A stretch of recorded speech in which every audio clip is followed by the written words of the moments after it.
আমি একটা কথা প্লিজ আমাকে অন্যভাবে মানে মিসকোট করেন না বা মিসআন্ডারস্ট্যান্ড করেন না, বাট অতীতে আমি মনে করেছি যে আমরা কখনো কিছু চাই নাই। তো সিন্স আমরা চাই নাই, আমরা পাই নাই, সিম্পল কথা।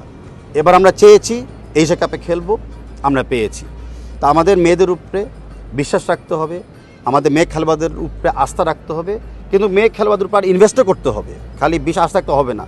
তাদের পিছনে যত আমরা ইনভেস্টমেন্ট করব, সময়, অর্থ, টেকনিক্যাল কোয়ালিটিস দিয়ে, দেখা যাচ্ছে তারা কিন্তু ইকুয়াল পরিমাণ রেজাল্ট বাংলাদেশকে দিতে পারে। তাই আজকে খালি এক্সপিরিয়েন্স হলে দেখা হবে না, আজকে একটা রেজাল্ট হিসেবে দেখতে হবে। এই যে পর্যায়ে আমরা এসেছি সেটা হলো কষ্ট এবং হার্ড ওয়ার্ক এবং টিম ওয়ার্কের একটা রেজাল্ট। এরকম রেজাল্ট আমরা বারে বারে পেতে চাই, এন্ড ইনশাল্লাহ আমরা পাবো। পদ্মা সেতু, মেট্রো রেল এবং এলিভেটেড এক্সপ্রেসওয়ে নির্মাণের গর্বিত অংশীদার বসুন্ধরা সিমেন্ট। আমাদের অ্যাথলিটটা ওকে, আমি হয়তো ফ্যান হিসেবে আসছি, বা জিনিসটা আমি তো তাদের গার্জিয়ান, তো গার্জিয়ানের প্রতি তো সবসময় কিছু দাবি থাকতেই পারে। তো ওনারা আমার ফ্রেন্ড, আমার অ্যাথলিট, তারা অত্যন্ত কনফিডেন্ট অ্যান্ড তারা বিশ্বাস করে যে তারা ভালো খেলা জিতবে অ্যান্ড তারা জিতার একটা মানে জায়গা তারা রাখে। তবে জিতুক বা ভালো খেলুক বা দুটাই করুক, তারা দাবি করেছে যে ফেডারেশনের পক্ষ থেকে আমরা যেন অ্যাটলিস্ট নেক্সট ম্যাচের জন্য তাদেরকে একটা গিফট বা বোনাস ডিক্লেয়ার করি। অ্যান্ড আমি বলছি অবশ্যই আমরা করব, বাট তোমরা বাংলাদেশের জন্য খেলো অ্যান্ড বাংলাদেশও তোমাদেরকে কোনো না কোনোভাবে গিফট একটা দিবে। ভাই কখনো তো ওই যে চায়না ডিসকাস করব বা শেয়ার করব, ম্যাচের আগে অনেক কিছু বলে চাচ্ছি না কোনো মেন্টাল স্ট্রেস কারোর উপরে আনতে। তবে আমি এটুকু বলতে পারি যে আমরা যেই প্ল্যানিংয়ে আমরা এগিয়েছিলাম, আমরা কিন্তু সেই প্ল্যানটাই ফুলফিল করতে পেরেছি।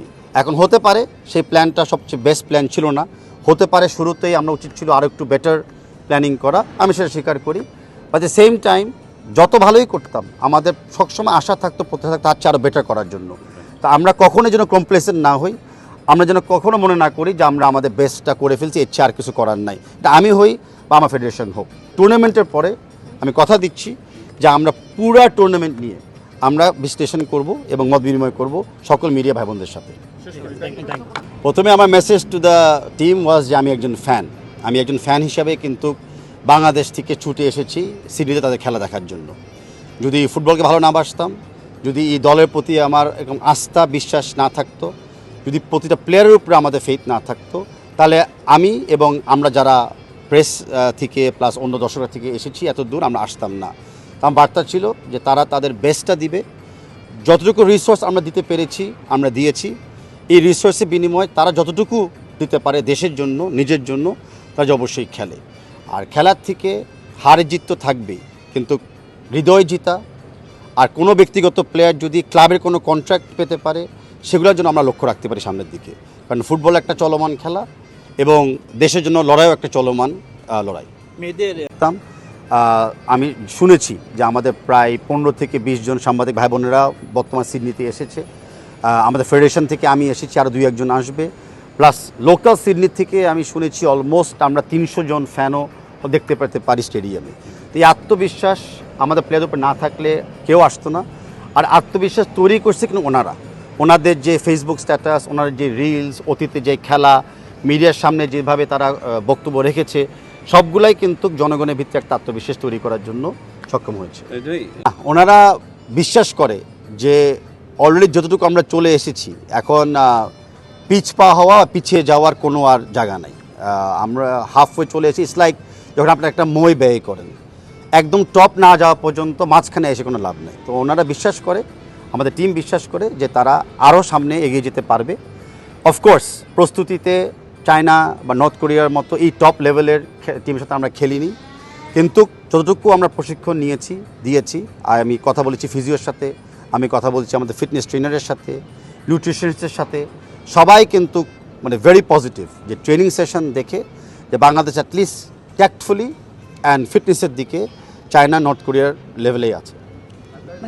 নাই টুর্নামেন্ট শেষ না হওয়া পর্যন্ত, কারণ এই টুর্নামেন্টে বেস্ট থার্ড টিম 2 জন কিন্তু কোয়ালিফাইও করবে। তা আমাদের শেষ খেলা পর্যন্ত, 3য় ম্যাচ পর্যন্ত, এবং অন্যরা 3য় ম্যাচ শেষ না হওয়া পর্যন্ত সবসময় আমাদের একটা চান্স থাকবে। তাই অঘটন আমরা তখনই বলবো যখন আমরা পুরো টুর্নামেন্ট থেকে আমরা ছিটকে যাব। আর আগামী ম্যাচে যেটা আমরা আবারও বললাম যে অ্যাজ লং এজ তারা তাদের ভালো খেলা খেলবে, যেই টেকনিক্যাল প্ল্যানিংয়ে আমরা নেমেছি সেই টেকনিক্যাল প্ল্যানিংটা যদি খেলতে পারে, নিশ্চয়ই তারা প্রশংসা এবং পুরস্কারের ভাগীদার হবে। সেরা তো চাচ্ছি একই জিনিস, আমি তো একই জিনিস বলছি যে বাংলাদেশে যদি আমরা টপ লেভেলে খেলতে চাই আমাদের টপ লেভেলের ফেসিলিটিস লাগবে, and top level facilities unfortunately বাংলাদেশে এখনও নাই। অ্যান্ড আজকে আমাদের ক্যাপ্টেন যেটা বলেছে গণমাধ্যমের সামনে, আমি আমার ক্যাপ্টেনকে সমর্থন দিই যে আমাদেরকে আসলেই ভালো মানের মাঠ তৈরি করতে হবে। সেটা বাফুফের দায়িত্ব আছে বটেই, বাট বাফুফের সাথে সরকারেরও দায়িত্ব আছে, যৌথভাবে আমরা ফেসিলিটিগুলো আমরা তৈরি করতে পারি। আমরা প্রস্তুত আছি। আই হোপ আজকে বা আজকের এই টুর্নামেন্টের পর থেকে আমরা আগামীতে আরও বেটার ফেসিলিটি বাংলাদেশে দেখতে পারবো।